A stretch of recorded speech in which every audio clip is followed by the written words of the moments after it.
Hello, नमस्कार. मी सविताज लाईफस्टाईलमध्ये तुमचं अगदी मनापासून स्वागत आहे आणि तुम्हा सर्वांना श्री स्वामी समर्थ. तर आज आहे दत्त जयंती आणि दत्त जयंतीचं उपवासाचं फराळ चालू आहे. इथं महाप्रसाद आहे आज, त्याचंच नियोजन चालू आहे आणि उद्या आपल्या पारायणाची सांगता होणार आहे. आज फराळाचं करून उपवास उद्याच्याला सोडायचा आहे, त्यामुळे साबुदाणा खिचडी बाकीचं सगळं काही उपवासाचं इथं महाप्रसादाला केलेलं आहे. भरपूर फुलं आले होते. सेवेकरांनी घरून फुलं आणलेली होती. त्याचं सगळं काही डेकोरेशन इथं करायचं होतं, त्याच्यामुळे हार वगैरे बनवायचं पण काम चालू होतं. हार वगैरे झाले, त्यानंतर होमाची आहुती वगैरे दिली. आता काय करायचं होतं, इथं अनुभव सांगायचे होते.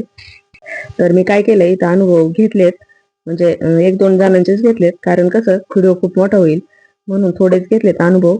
पण घेतलेले अनुभव पूर्ण येतं ते. खरंच इतके सुंदर अनुभव आले. नक्की स्वामींची प्रचिती आहे. त्या ताईंचा तुम्ही अनुभव ऐकून बघा, डोळ्यात पाणी आल्याशिवाय राहणार नाही. त्याला सर्दी आणि खूप जास्त प्रमाणात कफ झाला होता, होत होता, तो होतच होता. त्याच्यानंतर माझ्या सासूबाई मला एवढंच बोलल्या, घरी कस काय घेऊन आली तू, हॉस्पिटल मध्ये त्याला एक तर ऍडमिट करायचं होतं. तेव्हा डॉक्टरांनी सांगितलं की तुम्हाला याला आत्ताच्या आत्ता नगरमध्ये घेऊन जात असताना त्या सर्व गाड्यांवर फक्त एकच फोटो होता, स्वामी महाराजांनी तुझ्या पाठीशी आहे. असं करत करत 1-2 वाजले आम्हाला, म्हणजे सर्वांना माहित असेल. त्या हॉस्पिटलच्या जवळ गेलो, तिथून कॉर्नरवरून आम्हाला वळायचं होतं त्या हॉस्पिटलच्या जवळ. तिथे एक ऍम्ब्युलन्स उभी होती. त्या ऍम्ब्युलन्स वरती इतका मोठा स्वामींचा फोटो होता आणि त्या फोटोच्या खाली लिहिलं होतं की श्री स्वामी समर्थ, भिवू नकोस, मी तुझ्या पाठीशी आहे. बसलेले होते काका, ते काका बोलले की इथं हे नाही येत म्हणून, डॉक्टरच नाही येत. तिथून आम्ही परत रिटर्न माघारी आलो. माघारी आल्यानंतर अकोलकरचे पण तेच झालं. ते बोलले की डॉक्टर नाही येत. आज नगर मधले जेवढे लहान मुलांचे डॉक्टर आहेत ते सर्व बाहेर गेलेले आहेत, म्हणजे त्यांनी ट्रिप काढलेली आहे. ते आता म्हणजे इथून ज्यावेळेस आम्ही निघालो त्यावेळेस मी फक्त स्वामींजवळचं दर्शन घेतलं होतं आणि स्वामींना म्हटलं एवढं स्वामींना विनंती केली होती. हा झाला माझा पहिला अनुभव. त्याच्यानंतर आलेल्या सर्व भक्तांचे मी आणि माझ्या कुटुंबाकडून येळपणे, पोलीसवाडी आणि पिसुरा यांच्याकडनं हार्दिक असं स्वागत करते. साहेब म्हणले काय झाले, म्हणलं माझ्या पोटात दुखते. आता हे कधी मला तरी असं वाटलं नाही की ऑफिस मधून घरी राहतील म्हणून. रात्रभर 11-12 वाजेपर्यंत मला त्रास होत होता. नंतर मग सकाळी हे ऑफिसला जायला निघाले. मी टिफिन वगैरे केला, मुलाला पुण्याला जायचं होतं त्याच्यासाठी नाश्ता वगैरे केला. पण असं किचन मध्ये असं उभा राहता मला थोडीशी चक्कर आली. चक्कर आल्यानंतर माझ्या मुलांनी मला हाताला धरला आणि चेअरवर आणून बसवलं. तर म्हणाले मम्मी काय होतंय, तर म्हटलं मला थोडा त्रासच होतोय. तर म्हटलं हा का, म्हटलं मी जाऊ का नको पुण्याला, म्हटलं नाही तू जा बाबा म्हटलं.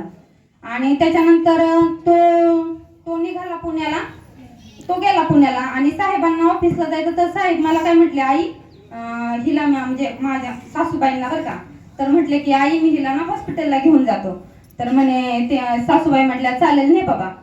आता मला वाटलं आणलं असेल हॉस्पिटलमध्ये, आपलं नॉर्मली बघतील, डॉक्टर सांगतील आणि ठीक आहे असं बरं वाटेल. ह्यांच्या काय मनात विचारायला येळपाणे गावातून निम्म्या रस्त्यात पुढे आल्यानंतर की डायरेक्ट सोनोग्राफीला घेऊन जाऊ. डॉक्टरांची चिठ्ठी नाही काय नाही, डायरेक्ट सोनोग्राफी सेंटरला नेलं. ते सोनोग्राफीच्या डॉक्टरांनी सोनोग्राफी केलं तर ते म्हणे की तुम्हाला अर्ध्या तासाच्या पेशंट पुण्याला किंवा नगरला न्यावं लागेल. मी मस्तपैकी साहेबांबरोबर बोलते वगैरे नाही का, मलाच प्रश्न पडला मला काय झालं असेल नेमकं. आणि नंतर मग म्हणले एवढं काय झालं असेल. मग त्यांनी सांगितलं की साहेबांना आमच्या की असं असं झाले बाबा, आताड्यांना वगैरे पीळ पडले, त्यांना त्यांची म्हणजे फार क्रिटिकल परिस्थिती होणार आहे म्हणजे 10-15 मिनिटात. नंतर ह्यांनी आमच्या जावायांना फोन केला. जावाई पण माझी फार स्वामी भक्त आहेत आणि ते 15 ते 20 मिनिटात बेलवंडीला आले. ते म्हणले मामा आपण मामींना आपण श्रीगोंद्याला घेऊन जाऊ. श्रीगोंद्याला नेलं. त्यांना वाटलं की ह्या डॉक्टरांचं काय एवढं खरं नसेल, आपण श्रीगोंद्याला चेकअप करू. श्रीगोंद्याला चेकअपला नेलं. ते मॅडम म्हटल्या ह्यांना ताबडतोब 15 मिनिटात सागर म्हटले कुठेतरी न्यावं लागेल. तोपर्यंत मी बेशुद्ध झाले, म्हणजे मी बोलता बोलता बेशुद्ध झाले. पण एक विशेष म्हणजे गाडीमध्ये आमच्या जावांच्या गाडीमध्ये स्वामींचा मंत्र चाललेला होता. मीही तो माझ्या बेशुद्ध झाल्याच्या नंतर मी तर म्हटलं आता माझं मरण डोळ्यासमोर पाहिलं होतं की बाबा आता आपलं संपलंय सगळं. आणि तिथं नगरला गेल्यानंतर सगळ्यांनी मला स्ट्रेचरवर टाकलं, धरून वगैरे नेलं, ऑपरेशन थिएटर मध्ये नेलं. तिथं गेल्यानंतर असे नॉर्मली माझे डोळे उघडले, मला सगळे स्वामींचे फोटो दिसले. जो मंत्र चाललाय तोही स्वामींचा तिथं चाललाय. म्हणजे मला इतकं विशेष वाटलं ना की मी सांगू शकत नाही की मी हे कसं काय झालं असेल. सगळ्या एवढ्या गोष्टी मला विश्वासच बसेना की सगळं स्वामी. ऑपरेशन थिएटर मध्ये कुठं हा बाबा गणपतीचा फोटो असेल, कुठं म्हणजे नाही का असे, पण सगळे स्वामींचेच फोटो. मी म्हटलं अरे सगळे महाराजांचेच फोटो दिसायला लागले. मग मला कळालं की महाराजांनीच माझं रक्षण केलंय. म्हणजे मी आज इथं जे उभा आहे केवळ या महाराजांच्या कृपेमुळे आहे, एवढं मी सांगू शकते. आणि आलेला दुसरा अनुभव माझ्या मुलाचा, मध्ये दुकान वगैरे टाकलं होतं. त्याला मी रोज म्हणायचे, बाळा तू बेलवंडीच्या गावात जातोय, तू रोज केंद्रात जात जा. एकही दिवस माझ्या मुलाने ऐकलं नाही की मी केंद्रात जाईल, त्या केंद्राची पायरी चढ, एवढीच माझी इच्छा. मुलगा काय माझा केंद्रात आहे ना बाबा. एक दिवस मी त्याला म्हटलं, अरे बाळा चल तू माझ्या बरोबर. त्याच्याबरोबर मला वाटतं इथे शैलेश पण असेल बघा, शैलेश नावाचा एक मुलगा आहे, त्याचा मित्र आहे, तो पण होता. तो म्हटला की काकू आम्ही नाही येणार म्हटलं. म्हटलं ठीक आहे बाबा नका येऊ. म्हटलं तुम्ही निदान बाहेर पर्यंत तर या ना म्हटलं. दोघ जण तिथपर्यंत आले. आम्ही आतमध्ये आरती वगैरे झाले. नंतर मी आतमध्ये आल्यानंतर दोघं पण आले ना चलत चलत आतमध्ये. म्हटलं चला, महाराजांनी बोलवलं त्यांना इथपर्यंत तरी नाही का. इथपर्यंत बोलवल्यानंतर आम्हाला पारायणाला बसायचंय. हा मला तरी नाही वाटत शैलेश कधी देवपूजा वगैरे असं काही देवावर त्याचा जास्त विश्वास असेल असं मला नाही वाटत. म्हणजे मी त्याला ओळखते तोपर्यंत बरं का. पण विशेष असं झालं की तो डायरेक्ट पाय धुवून पारायणच वाचायला बसला. म्हणजे मला एवढं विशेष वाटलं की मी म्हणणाऱ्याला मुलांना म्हणते की बाबांनो तुम्ही केंद्रात चला, मुलं केंद्रात आहे ना, आणि ते डायरेक्ट येऊन पारायणाला बसतात. म्हटलं हे किती मोठं सामर्थ्य आहे महाराजांचं. म्हणजे हा एक फार मोठा अनुभव मला आलेला. आणि अजून एक मुलाचा अनुभव होता. आता म्हटलं ओळखी वगैरे नाही. आणि त्याच्यानंतर त्याला तो काय म्हटला की रात्रीचा चालला होता आणि अचानक त्याच्या गाडीतलं पेट्रोल संपलं. हा पेट्रोलच संपलं. तर म्हटलं रस्त्याला 12 वाजले. पुण्यात नॉर्मली अशी गर्दी थोडीशी कमी झालेली होती. म्हटलं मम्मी एक माणूस आला म्हटलं मोटरसायकलवर. तो आला ना मला म्हटलं काय रे बाळा काय झालं. तर म्हणा माझं पेट्रोल संपले म्हणे. तर म्हणा चल मी म्हटलं मी तुला नेतो पेट्रोल पंपापर्यंत. त्याने हाताला हात धरला वाटतं. त्याची गाडी नेली, पेट्रोल पंपावर लावली. पैसे पण त्याच माणसाने दिले. आणि हा म्हटला मम्मी मी त्या माणसाला पुढे जाऊन म्हटलं माझ्या खिशातून मला पैसे काढून द्यायचे. मी त्या माणसाला तो माणूसच नाही म्हटले तिथं. अरे म्हटलं मग मला त्यांनी 12:20 त्यांनी फोन केलेला. मी ते आजही रेकॉर्डिंग केलेला फोन आहे. म्हटलं अगं मम्मी साक्षात स्वामी महाराजच होते. अरे बाळा म्हटलं स्वामी महाराजांची तुझ्यावर खरंच एवढी कृपा आहे. तू आता तरी स्वामींचं नामस्मरण चालू कर म्हणलं, तुला खूप सारे अनुभव येतील. तेव्हापासून माझा मुलगा एवढा स्वामी भक्त झाला की माझ्यापेक्षा एक पाऊल पुढे. मला त्याही गोष्टीचा फार आनंद आहे.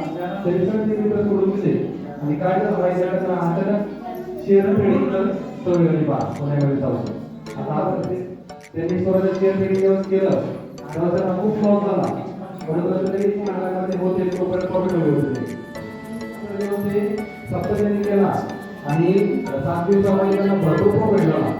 त्यांना वाटलं की आता आपल्याला पुन्हा त्यांना स्वामी या आठवत झालं त्यांना महाराजांनी. अरे आपण आता महाराजांकडे केलं पाहिजे तर आपलं काय म्हणजे असे व्यवसायामध्ये खूप मोठे अनुभव येत असतात सर्वांना. त्यानंतर पुढचा अनुभव 7:30 वाजता घरी येतो. त्यावेळेस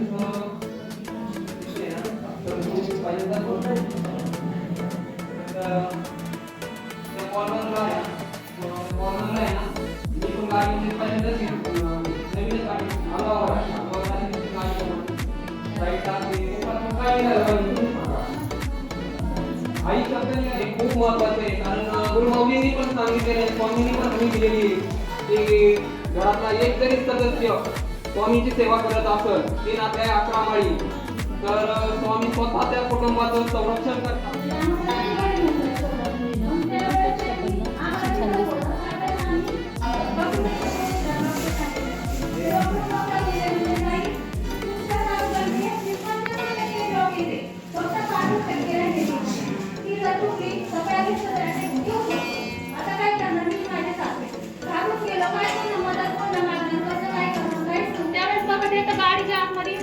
स्वामींच्या गाडीत होती.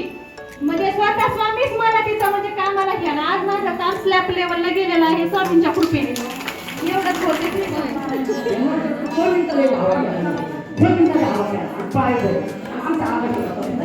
फक्त स्वामींना काय बोलले मी 51 रुपये टाकले पैसे नाही ठेवलं 51 रुपये टाकले 51 रुपये टाकले तर आपल्याला माहिती आहे दत्त तीर्थक्षेत्र म्हटलं पिठापूर कुरवपूर गांजापूर नरसोबाची वाडी त्र्यंबकेश्वर किंवा आपलं प्रत्येकाचं गावागावातील स्वामींचं केंद्र ते बोलणं पण झालं होतं की स्वामींचे केंद्र इथे कसं स्वामींची रथयात्रा चालली होती त्या रथयात्रेमध्ये महाराजांचा रथ यायचा होता संध्याकाळी 5 वाजता आणि तो रथ लेट आला संध्याकाळी 10 वाजेपर्यंत इथून केंद्र सुरू करायचं होतं बा आणि मग सर्वजण म्हटले की आपण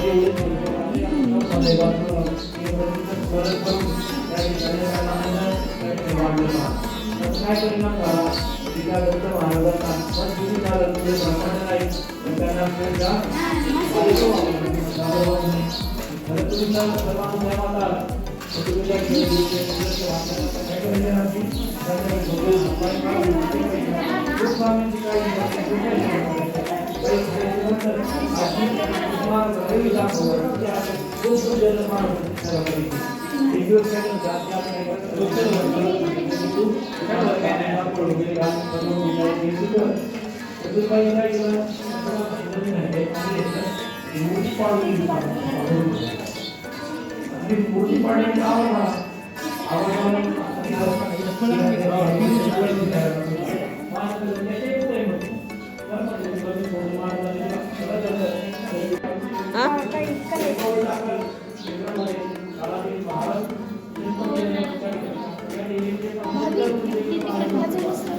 फार मोठं योगदान या ठिकाणी दिलं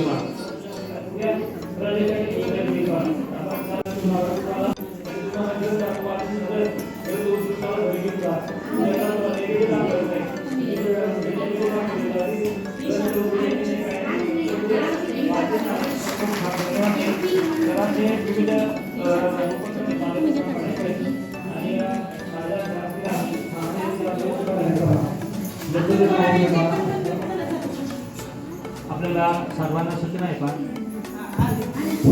आपल्या आजोबांनी जे आपल्याला बोललेलं पहा ते पुन्हा हातामध्ये ठेवायचं आहे श्री श्री गुरुभे नमः श्री स्वामी समर्थ महाराज की जय श्री गुरुदेव दत्त श्री त्र्यंबकेश्वर महाराज की जय गंगा गोदावरी गावोरी चतुरामणी धन्य धन्य दुर्देवानी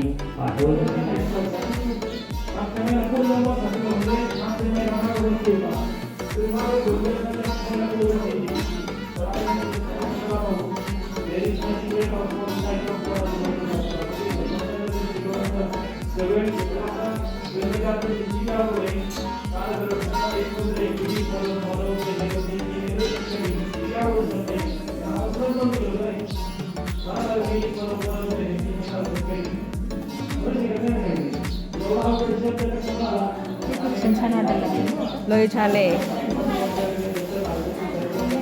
सगळ्या केंद्रात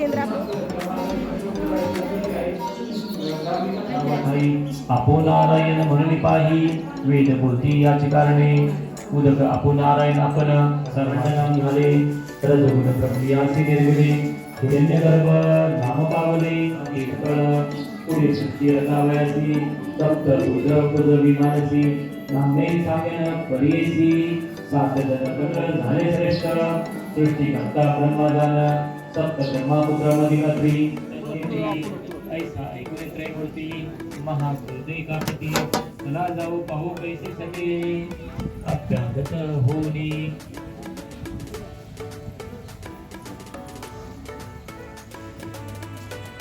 ऋषी करावया गेला अनुष्ठान मागे आले त्रयमूर्ती आपण अनुसयसे आश्वासून अतिथी आलो आपण म्हणती शुदे करणी बहुत पीडोन सदा तुमच्या आश्रमात संतर्पणाभ्यागत ऐकली आम्ही कीर्ती विख्यात बोलण्याची कामी इच्छा भोजन मागावया इतकी ऐकून ऐकून अनुसया नमन केली अतिविर्या वैसकार करुणिया श्यामलन केले चरण त्यांचे अर्घ पात्र देवरी त्यासी कंदक अतिथिदे तुम्हाला घेतलंय की?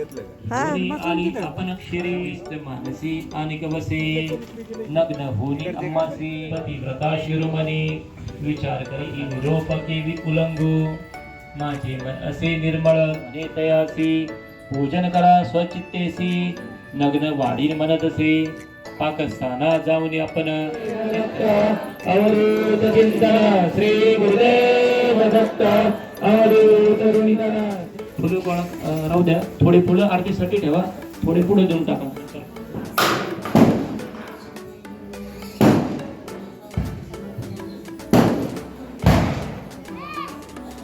टाळ्या वाजवायचं नाही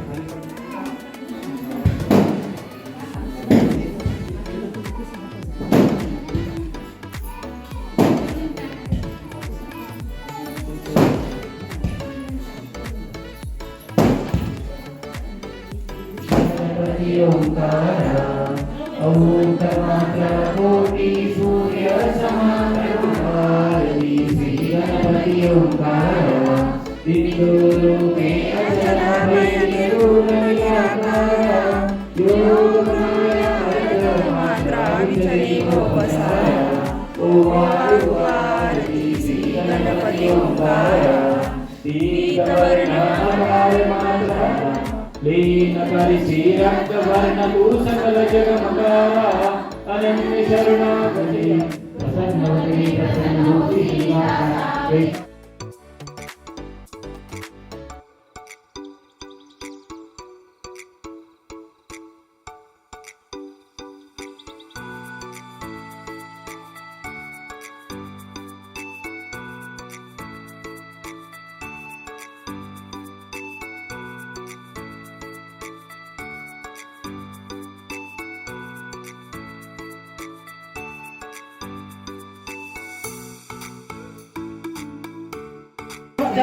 उद्या पण संडे आहे उद्या पण आपण मार्गी काढणार आहोत गर्दी करू नका कुठे उभे न करा उभे न करा